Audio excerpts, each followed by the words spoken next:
નમસ્કાર, હું છું કેતલ અને આપ જોઈ રહ્યા છો CB24। પાલનપુરમાં એકલવ્ય મોડેલ સ્કૂલના 38 જેટલા વિદ્યાર્થીઓ ફૂડ પોઈઝનિંગના લીધે અચાનક બીમાર પડ્યા છે। બનાસકાંઠાના જગાણા ખાતે આવેલી એકલવ્ય મોડેલ સ્કૂલમાંથી એક ગંભીર બેદરકારીનો મામલો સામે આવ્યો છે। શાળાની 35 વિદ્યાર્થીઓ ફૂડ પોઈઝનિંગનો ભોગ બની છે। સાંજના ભોજન બાદ વિદ્યાર્થીઓ ઝાડા ઉલટી થતાં તમામ વિદ્યાર્થીનીઓને પાલનપુર સિવિલ હોસ્પિટલ ખસેડવામાં આવી છે। બનાસકાંઠા જિલ્લાના પાલનપુરમાં આવેલી એકલવ્ય મોડેલ રેસિડેન્શિયલ સ્કૂલના વિદ્યાર્થીઓ માટે ગત સાંજ આફતરૂપ સાબિત થઈ।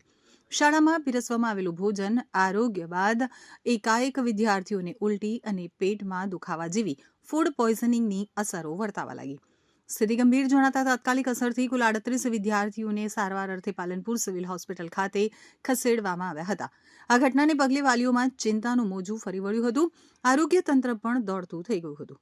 સિવિલ હોસ્પિટલના તબીબોના જણાવ્યા અનુસાર હાલમાં તમામ 38 વિદ્યાર્થીનીઓની તબિયત સુધારા પર છે અને જોખમ ટળ્યું છે। ગઈકાલે રાતથી જ તેમને સઘન મેડિકલ ઓબ્ઝર્વેશન હેઠળ રાખવામાં આવ્યા છે।